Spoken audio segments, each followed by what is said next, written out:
ব্রহ্মপুরাণ ও পদ্মপুরাণ মতে উড়িষ্যার রাজা তথা বিষ্ণুভক্ত ইন্দ্রদন্য দ্বারা পুরীর জগন্নাথ মন্দির প্রতিষ্ঠিত হয়। রাজা ইন্দ্রদন্য মন্দির করলেও বিষ্ণুর কী রূপ বিগ্রহ পূজিত হবে তা নিয়ে তৎকালীন পণ্ডিত মহলে বিতর্কের সৃষ্টি হয়। তখন রাজপুরোহিত নীলমাধবের কথা বলেন। মালব দেশে গভীর জঙ্গলে নীলমাধবের খোঁজ পাওয়া গেলেও তাকে আনতে গেলে সেই বিগ্রহ অদৃশ্য হয়ে যায়। রাজা ইন্দ্রদন্য হতাশ হয়ে ফিরে আসেন। তারপর রাজাকে বিষ্ণু স্বপ্ন দেন সমুদ্র থেকে একটি বিশাল কাষ্ঠখণ্ড ভেসে আসবে, তা দিয়ে তার বিগ্রহ বানাতে হবে। এই মূর্তিতে তিনি পূজিত হবেন। কাষ্ঠখণ্ড তো পাওয়া গেল, কিন্তু তা দিয়ে মূর্তি করা তো দূরে থাক, তাতে কেউ একটি আঁচড়ও কাটতে পারল না। সেই সময় ছদ্মবেশে দেবশিল্পী বিশ্বকর্মা উপস্থিত হলেন এবং রাজার কাছে অনুমতি চাইলেন মূর্তি করার। কিন্তু তিনি শর্ত দেন 21 দিন বন্ধ গৃহে মূর্তি নির্মাণ করবেন সবার অলক্ষ্যে। সেই মতো তিনি কাষ্ঠখণ্ড দিয়ে বন্ধ গৃহে প্রবেশ করলেন। এই সময় কয়েকদিন অতিবাহিত হওয়ার পর ভেতর থেকে কোনো সাড়া শব্দ না পেয়ে চিন্তিত রানী গুন্ডিচা বন্ধ গৃহের দ্বার খুলে দেন।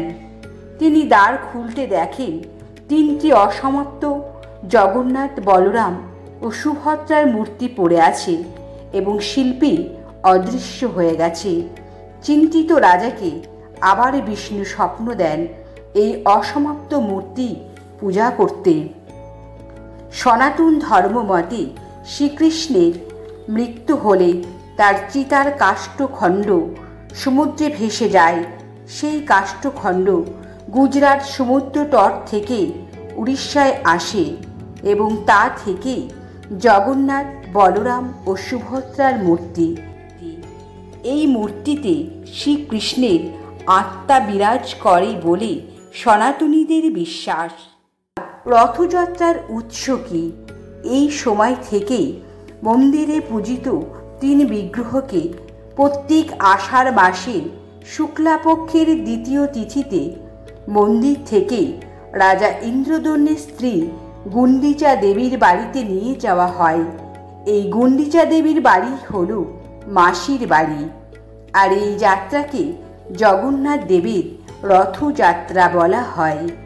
7 দিন মাসির বাড়ি থেকে আবার মন্দিরে ফিরে আসেন জগন্নাথ, বলরাম ও সুভদ্রা। যাওয়াকে বলা হয় সোজা রথ, আর ফিরে আসাকে বলা হয় উল্টো রথ।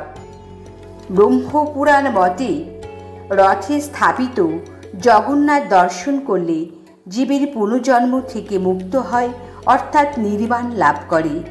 পরবর্তীকালে চৈতন্যদেবের হাত ধরে বাংলাদেশে রথযাত্রা উৎসব প্রচলিত হয়। পুরী রথযাত্রা ছাড়াও বিখ্যাত রথযাত্রা হল মহেশের রথযাত্রা, ইস্কনের রথযাত্রা ইত্যাদি, যা আজ প্রতীকী হিসাবে সারা বিশ্বের সনাতনীরা পালন করে থাকে। নমস্কার।